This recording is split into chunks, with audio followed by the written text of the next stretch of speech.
Welcome friends. Bihar प्राथमिक शिक्षक बहाली में आई दो चौंकाने वाली खबर। तो जाने पूरी खबर विस्तार से। पहली खबर है, दो मूल प्रति में बनेगी बेसिक और स्नातक शिक्षकों की मेधा सूची। और दूसरी खबर, सीटेट में 50% अंक वाले भी अब करेंगे आवेदन। तो चलिए शुरुआत करते हैं विस्तार से पूरी खबर। बिहार में छठे चरण के नियोजन में हो रहे आवेदन के लिए NIOS से DLED करने वाले अभ्यर्थी अब बहाली के लिए आवेदन कर रहे हैं। तो शिक्षक बहाली में इस बार दो मूल प्रति में बेसिक और स्नातक शिक्षकों की मेधा सूची बनानी होगी। पंचायत, प्रखंड, नगर पंचायत और नगर निगम शिक्षक नियोजन इकाई में मेधा सूची बनाने को लेकर विभाग ने यह निर्देश दिया है। शिक्षक बहाली की प्रक्रिया जिले में एक बार फिर शुरू हो चुकी है। पहले के आवेदन के बाद अब NIOS से DLED करने वाले अभ्यर्थी भी आवेदन दे रहे हैं।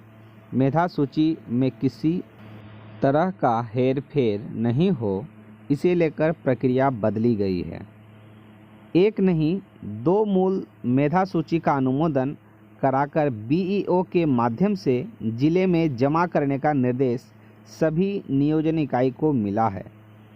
शिक्षक बहाली में पारदर्शिता को लेकर यह सख्ती की गई है। इसके तहत विषयवार अलग अलग मेधा सूची बनानी है। DEO अब्दुल सलाम अंसारी ने कहा कि नियोजन इकाई की बैठक में दोनों का अनुमोदन कराना है।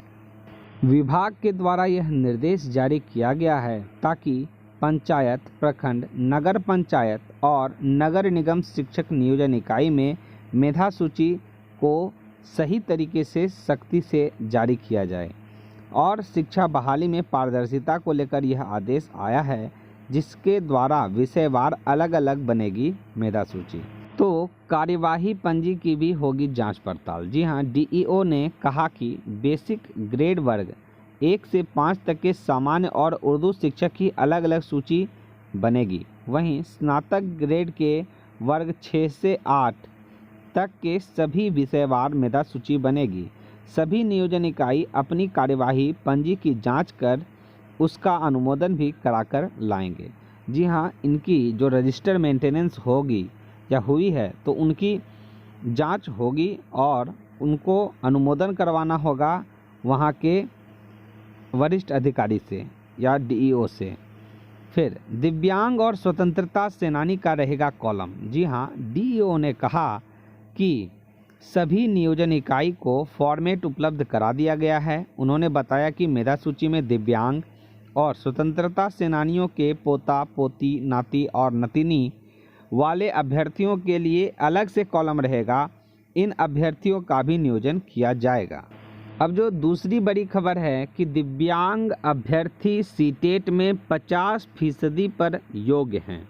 जी हां, इस खबर को भी ध्यान से, जानकारी से अंत तक आप वीडियो को देखें और समझ लें। अनुसूचित जाति, जनजाति और दिव्यांग अभ्यर्थी सीटेट के 50% अंक पर भी बहाली के योग्य हैं। अलग अलग कोटि के लिए सीटेट में अंक को लेकर विभाग ने स्पष्ट गाइडलाइंस जारी कर दिया है। जिले में प्रारंभिक शिक्षक बहाली के लिए दोबारा आवेदन लेने की प्रक्रिया शुरू हो चुकी है। इनमें NIOS से DLED करने वाले अभ्यर्थियों को ही आवेदन करने का मौका मिला है। इसके तहत वैसे DLED अभ्यर्थी ही आवेदन कर सकते हैं जिन्होंने जुलाई में आयोजित सीटेट 2019 की परीक्षा पास की हुई है। दिसंबर के सीटेट पास अभ्यर्थियों को इसमें मौका नहीं दिया गया है। DEO अब्दुल सलाम अंसारी ने कहा कि हर कोटि के अभ्यर्थियों के लिए TET की ही तर्ज पर CTET का भी अलग अलग अंक निर्धारित किया गया है।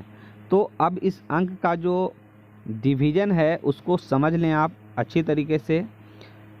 अलग अलग कोटि के लिए सीटेट का अंक निर्धारित है। सामान्य कोटि के पुरुष के लिए सीटेट 60%, पिछड़ा वर्ग अत्यंत पिछड़ा वर्ग के लिए 55%, सामान्य कोटि की महिलाओं के लिए 55%, अनुसूचित जाति जनजाति व दिव्यांग कोटि के लिए 50%। प्रारंभिक शिक्षक बहाली में सामान्य कोटि के पुरुष को 60%, महिलाओं के लिए 55% अंक निर्धारित हैं और सीटेट के अंक पर किया गया है यह स्पष्ट कि नियोजन इकाई कोटिवार इसी आधार पर लेंगे आवेदन। अब कई अभ्यर्थियों के मन में यह सवाल हो रहा होगा कि सीटेट की परीक्षा में SC, ST और OBC कैंडिडेट को 55% अंकों पर वहाँ पर क्वालिफाई किया जाता है, तो उनका 50% अगर अंक है तो क्या वो इस प्रक्रिया में आवेदन करेंगे?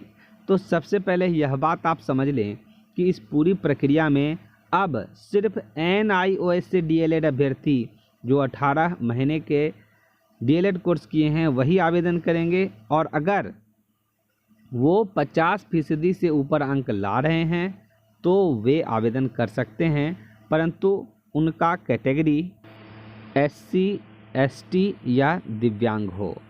पूर्ण जानकारी के लिए आप अपने आसपास के जो भी नियोजन इकाई होंगे वहां से जाके संपर्क कर लें और बात को पूरी तरह से समझ लें। सभी ब्लॉक में नियोजन इकाई है, आप वहां भी जा सकते हैं। नगर निगम या नगर परिषद है आपके नज़दीक, वहां जा सकते हैं। आपके पंचायत में जो भी मुखिया हैं या पंचायत सचिव होंगे वो उनसे आप जानकारी ले सकते हैं। फिर भी समझने में कोई प्रॉब्लम होगी तो आप हमें कमेंट करें, वीडियो को लाइक करें, अपने सभी दोस्तों को शेयर करें और चैनल को सब्सक्राइब करके नोटिफिकेशन बेल ऑन कर ले ताकि आगे की कोई भी खबर आपसे वंचित ना रह जाए। लगातार खबरों के लिए चैनल को देखते रहें। वीडियो को अंत तक देखने के लिए धन्यवाद।